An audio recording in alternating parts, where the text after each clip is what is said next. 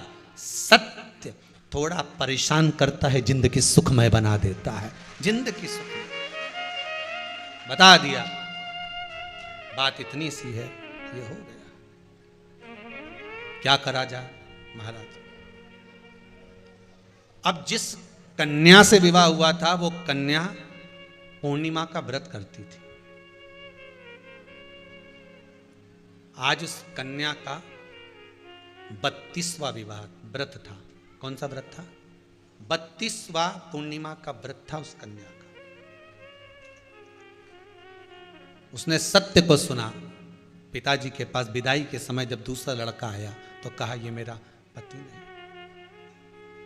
कन्या ने उस लड़के को प्रसन्न होकर सत्य के चक्कर में 3 नग लगी हुई अंगूठी दे दी और 1 रुमाल दे दिया। ये मेरी तरफ से, तुम दहेज नहीं ले रहे तो ये विदाई आप रख लो। दूसरे दिन लड़का विदा कराने आया, दूसरा वाला। लड़की ने अपने पिताजी से कह दिया ये मेरा पति नहीं, मेरा पति तो दूसरा है, विवाह दूसरे के साथ हुआ था। लड़का कहता है मेरे साथ ही विवाह हुआ था। नहीं, तुम मेरे पति नहीं हो, विवाह मेरा दूसरे के साथ हुआ, देवीदास के साथ हुआ। क्या प्रमाण है? प्रूफ दिखाया जाए, सबूत दिखाया जाए। लड़की ने लड़के को बुलवा कर कहा मैंने तुम्हें कल रात्रि को दिया मिलाई के समय पर, पूजन के समय पर सोने की अंगूठी दी थी 3 नग की, जरा दिखाना। लड़के ने तुरंत सोचा कि अंगूठी मंग रही होगी तो उसने दे दिया। राजा समझ गया कि मेरी लड़की का विवाह उसके साथ हुआ। उसने कहा मैं विवाह तो कर लूं, मना नहीं है, तुम्हें साथ रख भी लूं, मना नहीं है, पर मेरे को 16वें वर्ष के 24 घंटे पूर्ण होंगे और मेरे प्राण छूट जाएंगे। उस कन्या ने कहा कि मेरा विवाह तुम्हारे साथ हुआ है और कल मेरा 32वां पूर्णिमा का व्रत है और कल ही तुम्हारे 16 साल पूरे हो रहे हैं। अब मुझे देखना है कि भोलेनाथ तुम्हारे प्राणों को हरता है कि मेरे व्रत को रखता है। उधर माँ दुखी होकर 16वां वर्ष पूर्ण हुआ, 24 घंटे पूर्ण हो रहे थे। बेटा मामा के साथ काशी पहुंच गया, गंगा नहाकर निकल रहे थे, 24वां घंटा पूर्ण हो रहा था। चंद्र अपने वेग में आ रहा था, इसके प्राण छूटना थे, प्राण छूटना थे।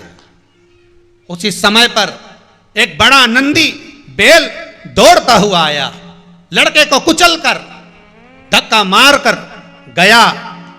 मामा रोने लगा, मेरे पुत्र को क्या हो गया, मेरा भांजे को हुआ क्या है? मामा उठाने लगा, गंगा का जल छीटा, ब्राह्मण का बालक वो वापिस धनेश्वर का पुत्र देवीदास जीवित हो गया, वापिस जीवित। पार्वती जी ने शिव जी से पूछा इसका तो आज अंतिम क्षण था, इसको तो मरना था, इसके तो प्राण छूटना थे, फिर ये जीवित कैसे रह गया? शंकर भगवान बोले काल तो आया था, बड़ा विकराल काल था, पर मैंने नंदी को भेजकर इसको घात पड़वा दी। थोड़ी सी घात में इसका काल टाल दिया और इसको निकाल दिया, थोड़ी सी घात में। पिछली कथा में कहा था कि लोग पूछते हैं गुरुजी ये सामने गाड़ी के सामने कुत्ता आ जाए, ये कुत्ता सामने आ जाए तो ये दोष है? अरे भैया तेरे पाप कर्म इतने प्रबल थे, इतना पाप कर्म प्रबल था कि तेरी गाड़ी के सामने किसी मनुष्य को आना था, भगवान ने तेरा पुण्य थोड़ा सा देखकर मनुष्य को हटाकर कुत्ते को भेज दिया। कहीं थोड़ा सा पुण्य जब सामने आता है, थोड़ा सा पुण्य जब आड़े आता है, थोड़ा सा पुण्य सम्मुख में पहुंचता है, तो कहीं आना किसी को था, और कम दोष होगा तो मेंढक सामने आ जाएगा। चींटी आ गई, थोड़े पे निकालना चाहता है, दुख तो बहुत बड़ा है, तकलीफ बहुत बड़ी है, कष्ट बहुत बड़ा है, बहुत बड़ा रोग है, बीमारी है, कष्ट है, दुख है, आने वाला है, पर कहीं शिव महापुराण की कथा सुन ली, कहीं शंकर का अनुमोदन कर लिया, कहीं शिव तत्व में डूब गए, इसलिए भोलेनाथ ने तुम्हें बचा लिया। ऐसी है पूर्णिमा की कथा कि मरने वाले के प्राण भी बचा लेती है, अखंड सौभाग्य दे वो स्वामी शिव है, शंकर शिव के सिवा कुछ। पूर्णिमा शिव महापुराण कथा कह रही है साहब, आप शंकर का अनुमोदन करिए, शिव स्मरण करिए, शंकर की भक्ति में डूबे रहिए, शंकर के अनुमोदन में डूबे रहिए। कल सुबह से लेकर शाम तक कथा के क्रम में भी आनंद के साथ खीर महोत्सव मनाया जाएगा, शरद पूर्णिमा का, बाबा का आनंद। जिन जिन ने जो जो सहयोग राशि खीर उत्सव में दी है, जो जो आपने भेंट पहुंचाई है, चाहे ऑनलाइन पहुंचाई हो, चाहे कार्यालय पर लिखाई हो, सभी को बहुत बहुत साधुवाद, धन्यवाद कि खीर महोत्सव के इस कुबेरेश्वर धाम में खुले मैदान में चंद्रदेव की साक्षी का आनंद लेते हुए सुबह से शाम तक जो खीर प्रसाद का वितरण होना है, उसमें आपका जो सहयोग मिला है, आप बहुत प्रेम से आनंद से जो दिए हैं, उसके लिए धन्यवाद। आजीवन भोजन भंडारे के जो सदस्य बने हैं, उनको भी बहुत बहुत साधुवाद। कुबेरेश्वर धाम की ये पावन धरा पर जो कुबेरेश्वर महादेव का मंदिर बन रहा है, मुरली मनोहर मंदिर बन रहा है, गौशाला वृद्धाश्रम का निर्माण हो रहा है, उसके लिए जो आप सहयोग राशि दिए हैं, बाबा भोलेनाथ कुबेर भंडारी आपको खूब दे। आप दोनों हाथों से दान दिए, हजारों हाथों से मेरा भोलेनाथ दे और अपने जीवन को धन्य बनाए। आज की कथा को यहाँ विराम की ओर लेते हैं, कल कथा में अग्रणी भाव में बढ़ेंगे। शंकर और पार्वती का मंगल विवाह का प्रसंग शिव महापुराण के अंतर्गत भगवान शिव और पार्वती की आनंद सुख में समाहित होता है। शंकर पार्वती पधार रहे हैं, जोरदार ताली बजाकर अपन भगवान शिव और पार्वती का दर्शन करें। बोल काशी विश्वनाथ भगवान की, भगवान शिव और पार्वती का मंगल विवाह। माता पार्वती शंकर जी के गले में सुंदर जयमाला दे रही हैं। जोरदार ताली बजाकर स्वागत करें माता पार्वती शंकर जी। शंकर भगवान माता पार्वती के गले में जयमाला दे रहे हैं। जोरदार ताली बजाएं। हर हर महादेव।